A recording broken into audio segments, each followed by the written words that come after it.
அமர வேண்டும் அப்படின்னு தொடர்ச்சியாக ஆங்கிலத்தில் குறிப்பிட்டு வந்தார். ஆனால் தொடர்ச்சியாக ஆளுநருக்கு எதிரான கோஷங்களை ஆளுநரை முற்றுகையிட்டு அவருக்கு எதிரான கோஷங்களை முன்வைத்திருந்தாங்க.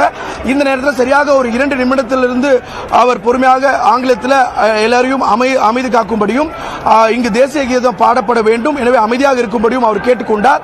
ஆனால் தொடர்ந்து கோஷமிட்டதனால் உடனடியாக சட்டப்பேரவையில் இருந்து ஆளுநர் புறப்பட்டு சென்றார், வெளியேறிவிட்டார். குறிப்பாக 3வது ஆண்டாக இந்த ஆண்டு முழுமையாக, குறிப்பாக இந்த ஆண்டு ஆளுநர் உரையுடைய தொடங்காமலே ஆளுநர் சட்டப்பேரவையிலிருந்து புறப்பட்டு சென்றிருப்பது முக்கியமாக இருக்கிறது. மற்றொரு புறம் ஆளுநர் புறப்பட்டு சென்றதுக்கு பிறகு அதிமுக சட்டமன்ற உறுப்பினர்கள் தொடர்ச்சியாக அரசுக்கு எதிரான கண்டன கோஷங்களை பேரவையில் எழுப்பிட்டு இருந்தாங்க. குறிப்பாக பதாகைகளை ஏந்திய வண்ணம் தொடர்ச்சியாக அரசுக்கு எதிரான கோஷங்களை முன்வைத்திருந்த நிலையில சபாநாயகர் அவர்களை வெளியேற்றபடி உத்தரவிட்டிருந்தார். அந்த அடிப்படையில் தற்போது அவை காவலர்களை கொண்டு அதிமுக சட்டமன்ற உறுப்பினர்கள் வெளியேற்றப்பட்டிருக்கிறாங்க.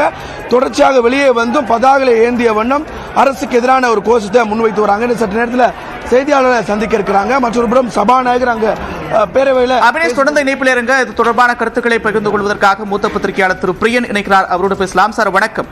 வணக்கம். முழுமையாக வாசிப்பாரா அப்படின்ற எதிர்பார்ப்பு இருந்த நிலையில வாசிக்காமல் வெளியேறி இருக்கிறார் ஆளுநர். இதை எப்படி புரிந்துக்கிறது? அடுத்த கட்ட நகர்வுகள் என்னவாக இருக்கும்?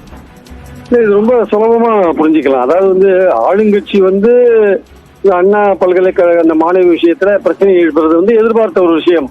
அது கவர்னர் உரைக்கு அப்புறம் கூட அவங்க எழுப்பியிருக்கலாம். அவங்க கவர்னர் பேச விடாம ஒரே அவங்க எதிர்ப்பை தெரிவிச்சிருக்காங்க.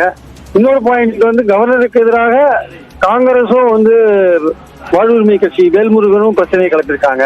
இந்த கலாட்டால கவர்னர் பேசுறத தவிர்த்துட்டு போயிருக்காரு. ஆனா என்னுடைய அனுமானம் அல்லது யூகம் என்னவென்றால், அந்த கவர்னர் உரையில போன வருஷம் மாதிரி விட்டுட்டு படிக்க வேண்டிய விஷயங்கள் நிறைய இருக்கும் போல இருக்கு. அதனால மொத்தமாவே படிக்காத அவர் போயிட்டாருன்றதான் என்னுடைய கருத்து. சோ அதனால அவர் ஏற்கனவே சபாநாயகர் போய் அவரை சந்திச்ச போது சட்டம் ஒழுங்கு நல்லா இருக்கு போன்ற விஷயங்களை நீங்க எழுதாதீங்க.